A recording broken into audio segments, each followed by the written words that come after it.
So today we're going to analyze games. I actually like doing this, and it's one of my favorite part of things to do when I teach my students, analyzing games and just immediately pointing to the student, or where he made a mistake and what he can do better to improve. This is actually one of the best ways you can improve, because if you train, you never go to a tournament, you never play, you're not really going to get better. But you want to take a chance, play. Even if you lose a game, you will learn, and you will learn a lot from your losses. So game analysis is actually a very important part of training, very important part of my training, because if I lose a game, sometimes I have a hard time sleeping, so I just analyze, just make a huge file in ChessBase, and then suddenly it's just a game, but then all these lines, and it helps to analyze this game. So this game we have Justin is playing with the black pieces, and who is your opponent? Mattn. Okay, great. So you played c4, knight f6. But Justin, do you know the best move against c4? C4. The best move, yeah? And that's what you, if you not familiar with the English defense, you have to play e5 if you want to play the principled way and the strongest move here. I've used this move at the recent US Championship when I had the Armageddon game against Alex Lenderman.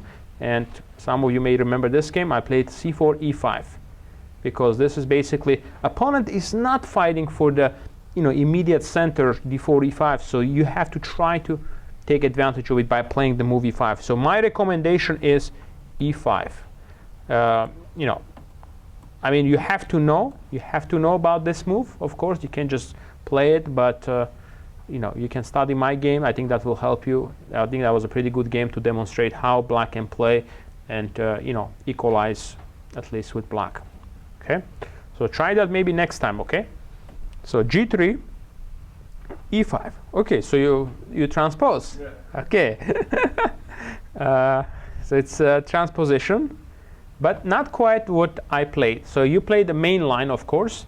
The setup that I choose against Lenderman was knight c6, bishop g2, bishop c5 setup, with the idea to play d6 and short castle. Okay, so this was my setup that I chose in h6, a6, and this is how I developed my pieces in that game. But you decided to go for the main line. You must know your theory when you play here. So let's see, bishop g2. Immediately, player with the white pieces shows that he's not familiar with this opening, and makes an inferior move, bishop g2. Who can tell me why this move is inferior?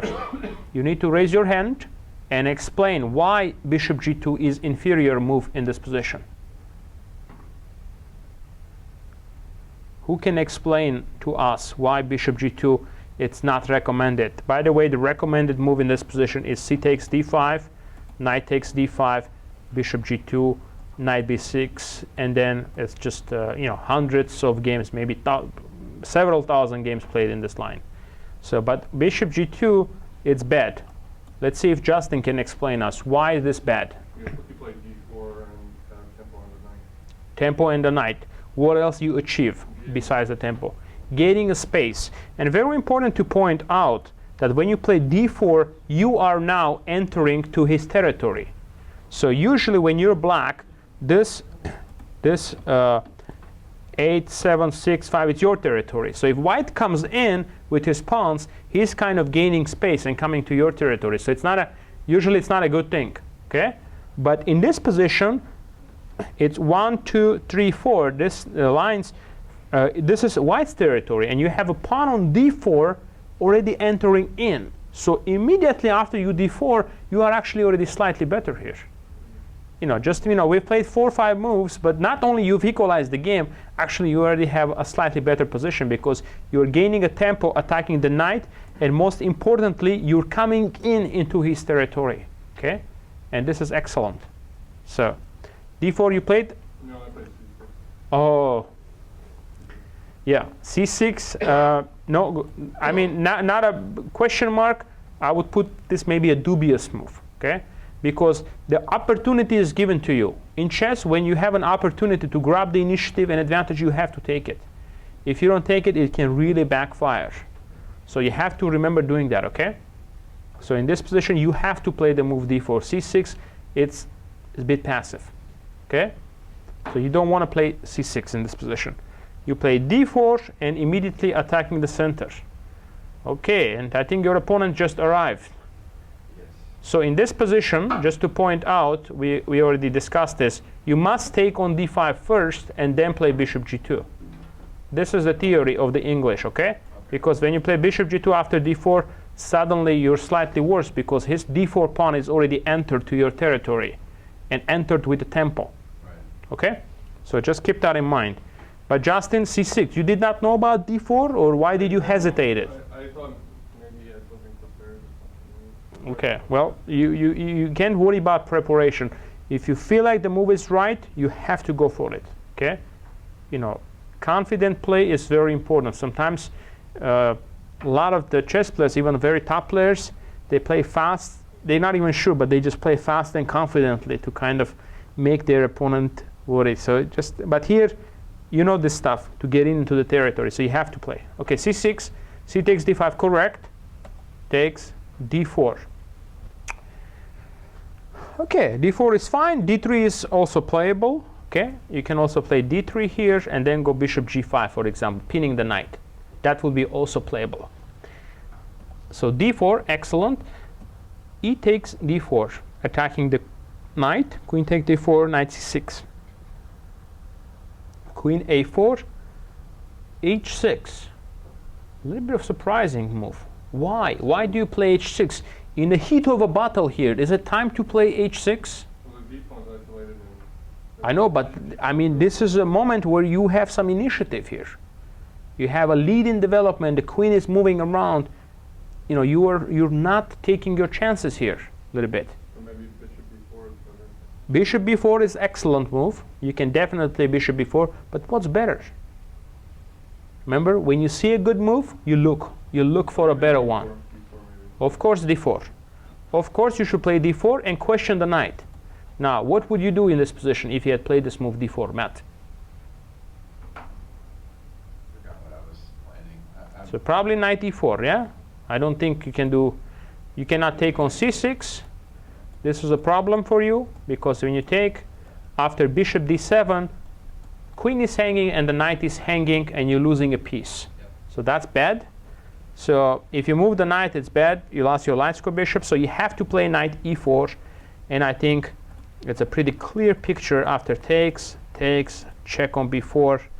I think you know, you're losing your turn to castle, and unfortunately, black is in big trouble, I think. You mean white's in big trouble. White is in big trouble, yes, sorry. So again, second chance for you, okay? Second opportunity in this game. You know, if you're not taking your chances, it will backfire, okay? So you have to take your chance. h6, passive. You don't want to waste time on move like h6 in a moment where you have development.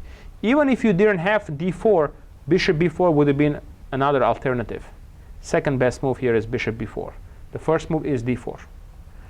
h6, bishop f4. Okay? Bishop b4, developing the bishop and pinning. a3. Bishop a5. You could do that. You could do that. You know, I think taking actually it's quite good for you. You take. He takes. You go castle. Now your opponent king is stuck in the middle of the board. So the problem for white is after knight f3, the problems are not over. Rook e8, simply attacking the pawn on e2, and now what to do? Cannot castle. You'll be dropping a pawn.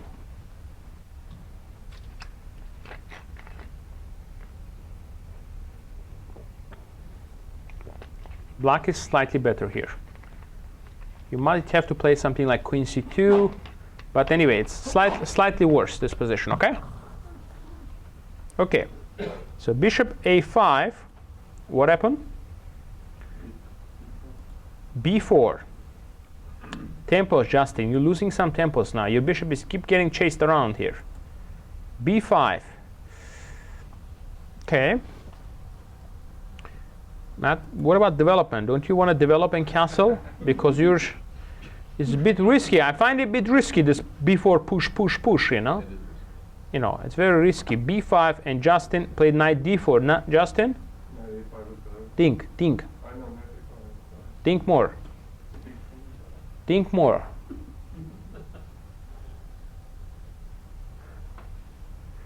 When you see a good move, you think. You will see that, you know, b4, b5 cannot be good. With the king stuck in the middle of the board, white is created a weakness on c3, weak piece, loose piece, right? The knight is loose, LPDO, right? Loose piece drop off.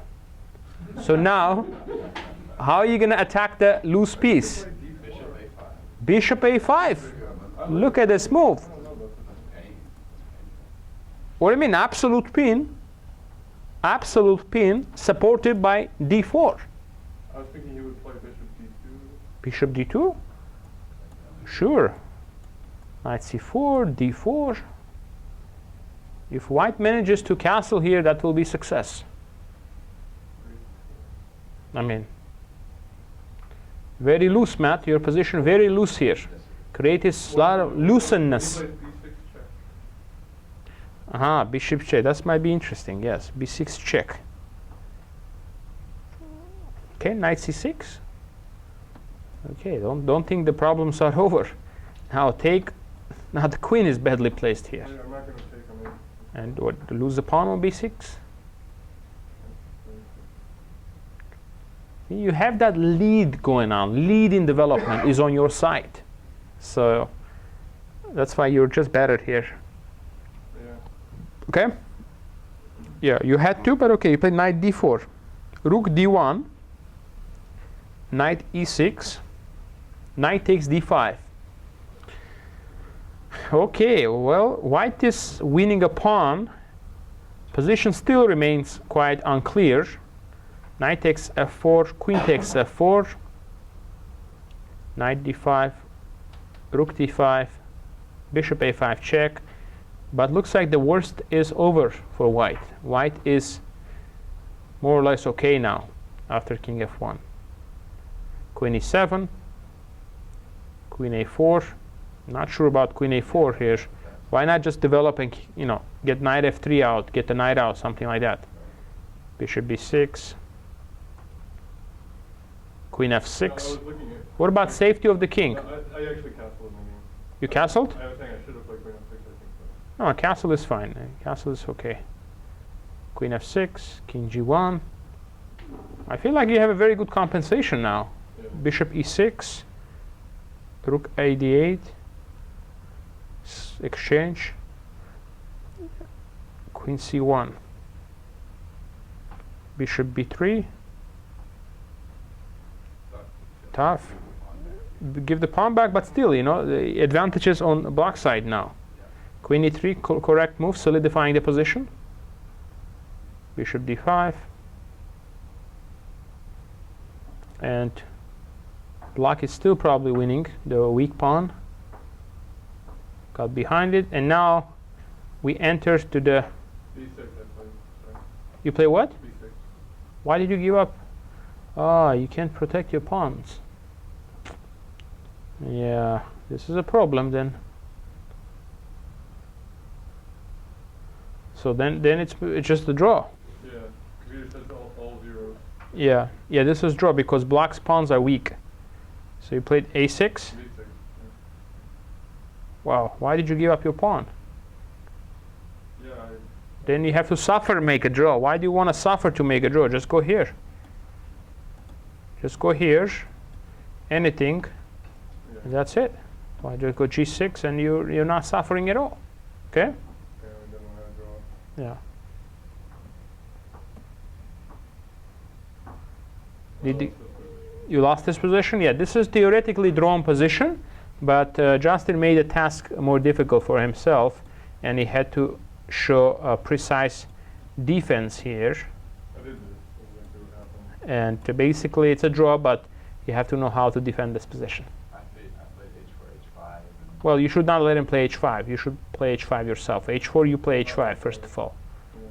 And then you play g6, king g7, and can't really do much. Every time you exchange a pawn, that's going to make your task easier to make a draw. Every exchange is going to bring you closer to a draw. Okay, we have a couple of games submitted. So let's take a look at this game. This game played today between Rich and John. John is present here. and he's playing with the block pieces here. So let's take a look. C4, E5. Okay, so you're playing the best move. I normally play C5. I told him I'd play what he wanted.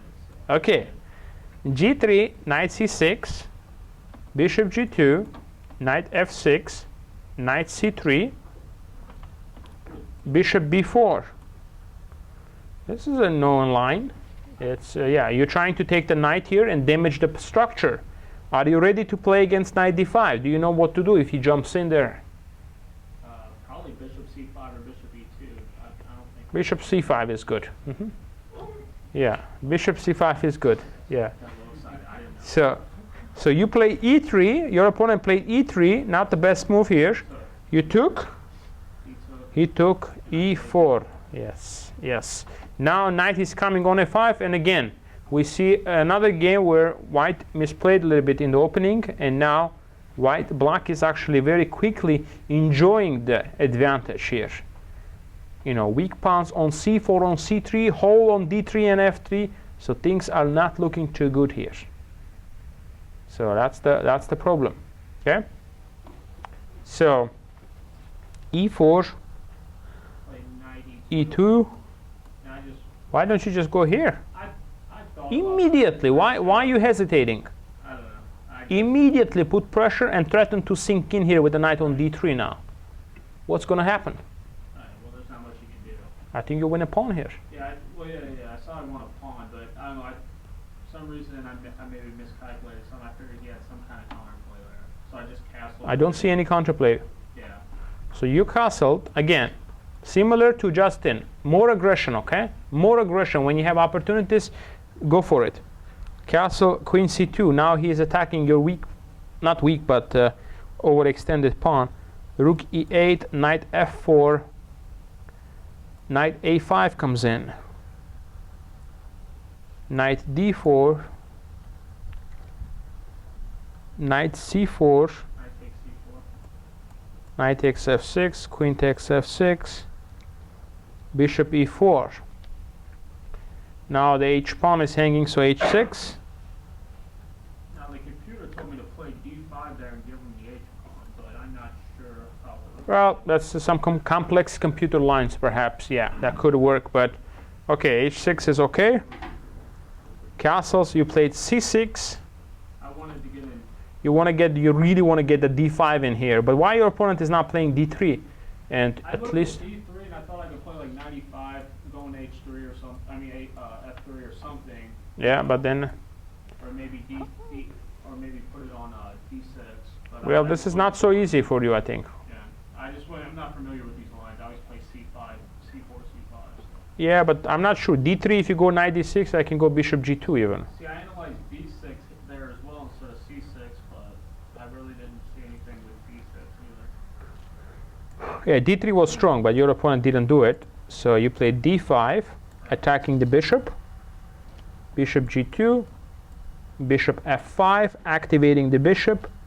Queen b3, b5, a4, a6, ab, ab. Yeah, the problem in this position for the white is his dark square bishop is completely blocked and cannot do anything, and John is just dominating here, activating his rook now on a1. e4, yeah, it's just basically desperation here, yeah, because I saw you couldn't play the bishop without losing the piece. well, what to do though, eh? There's no move here. Right, that's what I said. Like, Now you want to go queen here and just jump in on c2, and it's going to make things. well, I also thought I could play rook. I was also threatening rook b1 there. Where does the queen go? Probably to a2. Oh. Well, you can also go bishop here, bishop f3. I mean, this is an example of complete domination. The knight on d4, c4 is simply dominating this piece, and here black's pieces are just much more active than their counterparts. So the queen is much more active, knight, rook, bishop, so it's just like complete dominance here. So e4, bishop takes c4, takes, pawn takes c4. At least he's trying to get some freedom with d5, but that's not going to work. I mean, you can't take either pawn without losing. Queen takes c3, and here he resigned because he's Could he have tested you a little bit with this? I mean, I play king off. Take. Could he have tested you? At least.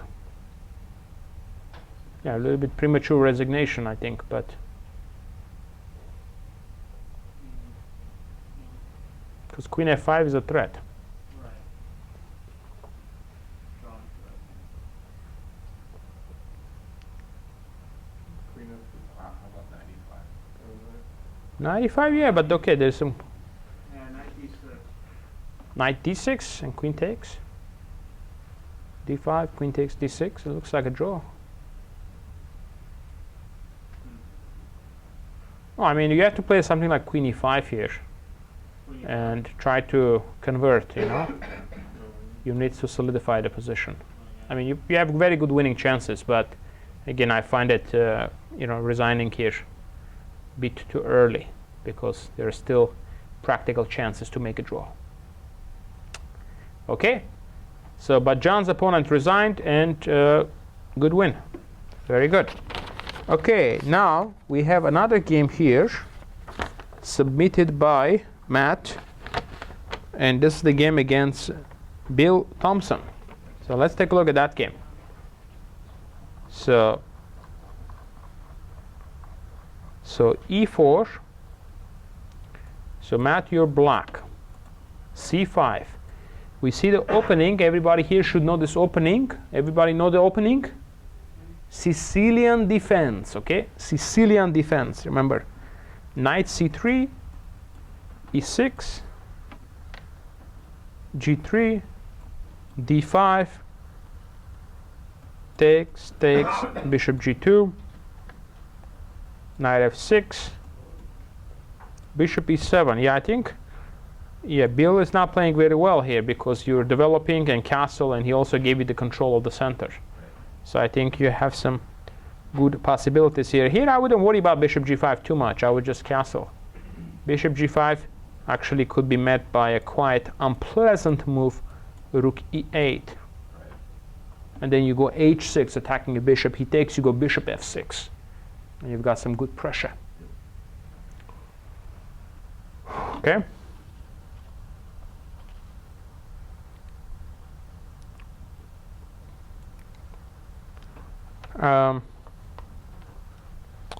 d3 h6. Actually, sorry. Queen e2, bishop e7.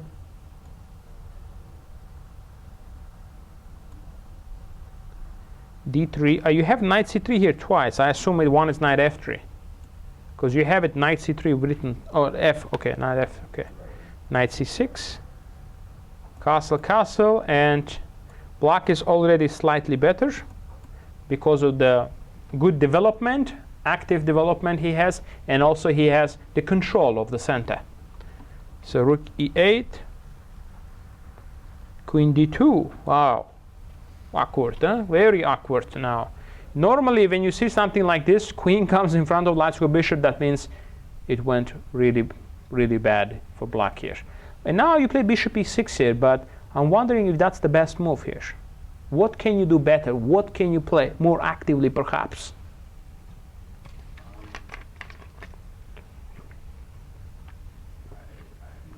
Maybe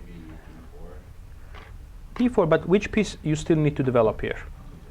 You did develop the bishop. I mean, you play bishop e6, but I feel like there was a little bit more active attempt here. Of course, bishop g4. Why put the bishop on e6 if you can put on g4? I wasn't going to trade for the knight. No, I'm not trading. Then I'm coming back, and then queen d7. I'm gaining additional tempo on h3. See, you want to induce weaknesses like h3, because then you go queen d7 anyway, and then you attack it. Okay? Induce the weakness, then you develop the queen, and suddenly he needs to worry about the weaknesses on h3. Okay? So that's what you need to remember. So bishop e6, b3. Bill is trying to go bishop here, so d4, knight e4, rook c8.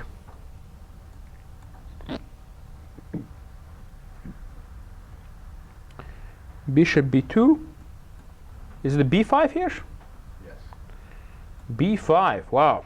Pawn to play b4, a4, b4. I mean, you did weaken the square a little bit. Strategically, it's not so clear, but you did achieve some space advantage, which always could be useful. I think your opponent should have traded this knight to avoid this knight from jumping in on c3, because if it gets to c3, it will be very powerful. And after the captures, one of your pawns will appear on c3. It will be too strong for him. So he should have taken this knight here.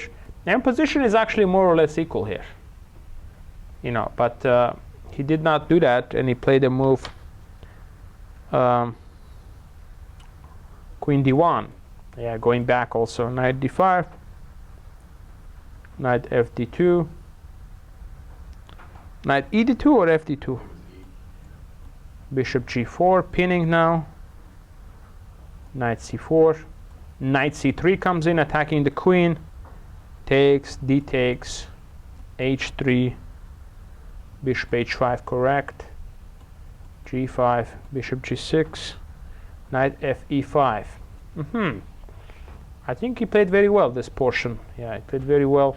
Perhaps maybe now, did you thought about maybe taking this knight and putting the knight on d4? It seems like this is probably the best thing you could have done here. And then you plant that knight on d4. Plant it on d4, now putting pressure on c2. I think the knight looks very strong here. Now putting pressure on f3, putting pressure on c2. Quite a lot of pressure here, I see.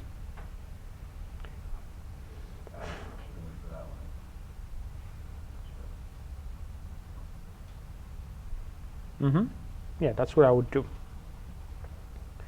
Okay, so bishop g4, take, h3, bishop h5, g4,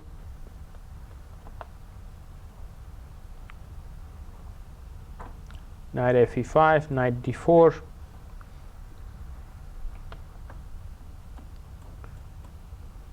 bishop here and bishop h4, activating the bishop. Certainly the advantage is still on your side here. Did you win this game? f4, bishop g3, bishop takes f4,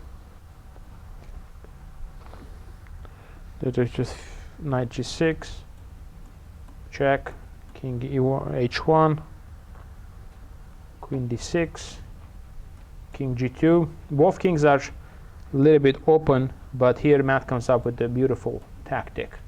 Sacrificing the rook, eliminating the monster bishop, and after the capture he just picks up the knight on g6. Two minor pieces are just too strong in this position for white to be able to fight here. Bishop d2, that's an excellent outpost for the bishop. Yeah, unusual. You don't quite often have the luxury of putting a bishop on d2 and just cement it like that with the c3 pawn. So rook f2, rook e8. Again, white position is just lost here. Rook d2, Bill went for rook d2, but what else to do?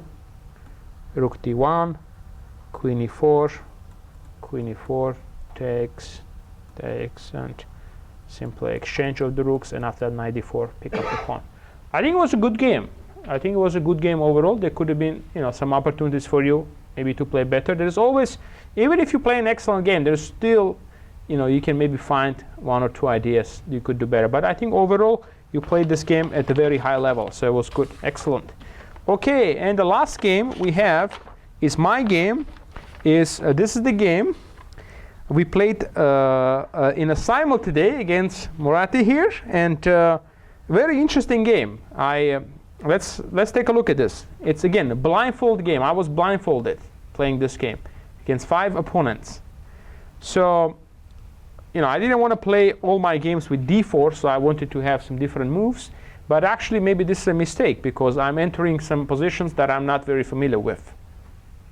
So, I'm a d4 player, so I should just play d4. I didn't want to have d4 on every board, so I played c4 on one board and knight f3 here. And I kind of a little bit lost the track for a moment here. Knight f3, d5, knight c3, knight c6, and I was under the impression that I already played c4. Of course, I played c4 in this position, but I played knight c3. This is the moment where it was like we were going fast from board 1 to 5, and somehow I'm under the impression that I already played c4. But actually, I haven't. And I've never played this move in this position into 26 years of playing chess. So I've never done this before. But OK, there's always the first, yeah? And then you play bishop g4. And I was still a little bit trying to keep track of it. Bishop g4 might not be the best because I could just jump in and hit the bishop. So you should probably play c6 or bishop f5. So bishop g4 was played. E3. Still like a little bit, and I think somewhere around here, it's funny, I got a control of the game somewhere around here. You know, then I just clearly picture game 5, this position, and just for the rest of the game, I already had the game more or less under control without making any substantial, you know, maybe I could have played better, but. Okay, so tell me why you played here. You brought your bishop in, you got me pinned.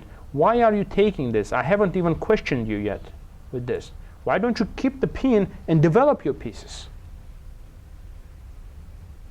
Because it's I'm going to move my e pawn up. Okay, and well, just take my up. knight to two steps. I want to move to e5? e5, and that was defended by your knight. I know, but that's, see, the thing is your knight is pinned. So even if you take my knight, that's not going to help you because you cannot. This knight is not really helping you with e5 because it's pinned.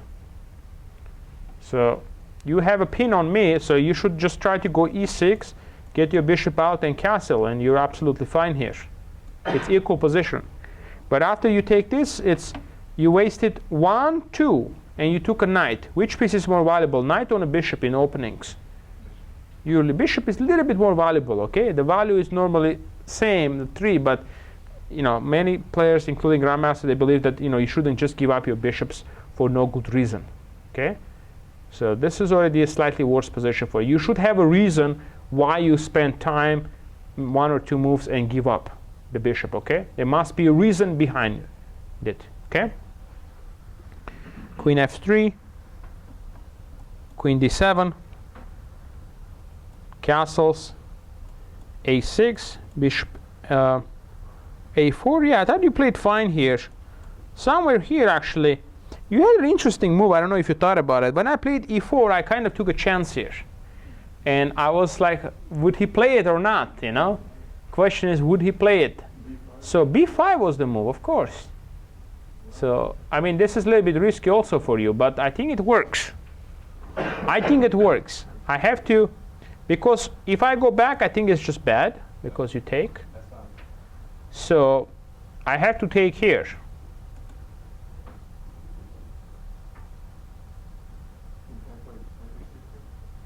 Well, you can do this, but after queen d3, I think I'm OK, more or less, you know. Your position is fine too, probably. But I think you just take. Now bishop here, and you take. I'm not convinced, you know, that this is that great for me. I think I should. Okay, well, bishop e7. Well, takes your queen. Oh yeah, that's annoying. Yeah, you probably want to go here, Justin, first. You know, and then take. I don't know, just like dull, but like c6. You're like, I'm not giving this pawn back. And I mean, I've got to prove it here if I have anything, because you go bishop e7 castle. I mean, that's a pawn. It's a solid pawn. So I have maybe some compensation here, but probably, you know, the best case maybe enough for equality, maybe. How come you can't look for a nice Queen e3, 96. Queen e3, 96, and the problem is now he gets bishop c5 with a tempi, and also he gets some d4 ideas. I don't think this is. And also if he plays c6 now, my bishop is sort of dead on b3. So it looks like I have 2 bishops, but after you put that pawn on c6, my bishop is just totally dead, yeah? Because there's no future for that bishop. So yeah, this is for your chance, but it's complicated. So it's not like it was easy stuff, you know. So you played bishop e7. Yeah, yeah, here I think you misplayed it. Yeah, b5 here. This was risky. Why did you decide to give up a knight? You didn't like going back, or did you see that you could go back? Yeah, but I didn't want to go back because Yeah, you're clearly worse. You might be much worse, yeah, if you go back. But I think once you lost the piece, you're probably just losing. So I think sometimes you just have to make a move that even it looks bad, but you have to. I mean, I still have to win this position. It's equal material. I mean, I was going to go here, play c3, pull the bishop back, and try to launch an attack, but that's just a long game, you know. But you went here. I should have played that before, not now. Yeah. You hesitated one move. Now take. You do have some compensation here. I don't know if you realize you do have some compensation here. Knight d4, queen g4. But here I think this moment where you started to play a little bit inaccurately. Your knight is better than my bishop. Your knight is dominant in the middle of the board. You don't want to exchange it. Okay? You don't want to exchange. Your knight is too strong. Okay? So what you can do in this position is to play the move c5. Connect your pawn chain, and now you're threatening the powerful c4, trapping my bishop. This would make the task more difficult for me, because you want to play c4. What can I do? The pawn on Yeah, but maybe if c4, take another pawn. That's already 3 pawn. And these pawns, they start rolling, you know. This could be a strong pawn avalanche, you know, just coming down the board. And again, this is the extra piece. The future of this bishop doesn't look very bright at the moment. So, okay, well, then your rook is stuck. So, I mean, you know, you can't have all. So I thought this was your plan. But once you took here, I was happy because double up the pawn, that's what I yeah, but don't think this as a weakness, okay, guys? Never think this as a weakness. Don't play with this with the intention. This actually strengthens my position. You now just develop my rook. My rook is developed. It's actually strengthened the position. It's not, you know, only later in the end game, you know. But don't play in the opening with the intention that this double up. This actually strengthened it at this moment. So.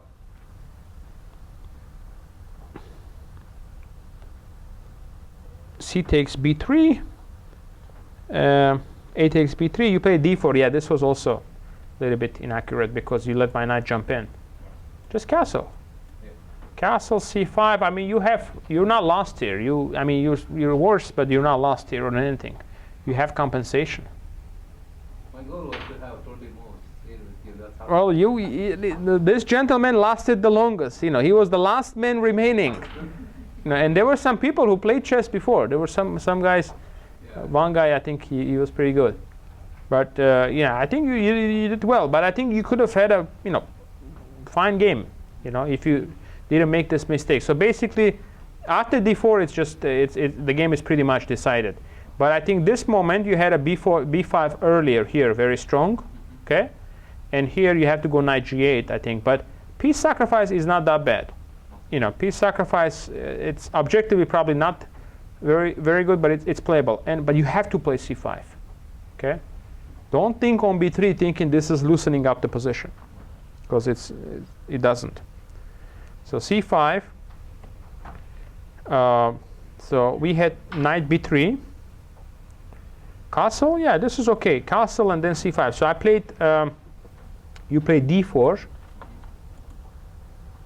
Now my knight gets a good square. Queen e7.